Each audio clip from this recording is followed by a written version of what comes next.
Азырет топтай тұршы қасқайын, тойымызды сәл басқаша бастайын. Ұлытаудың ұлары, Төлемердің тұмары, той иесін таныстырып тастайын. 1951 жыл еді, ол кездері Сталин да тіреді. Ұлытаудың шыңында, Құлжанбайдың құмында соққан алғаш бала жүрсін жүрегі. 1968 жыл еді,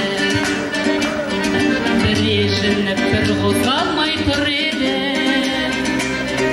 Бойдақтықтан құтқарған, бақыт және күт болған Бақыт Жамал апамыздың жүрегі. 1976 жыл еді, ел басқарған қонайықтай дүре.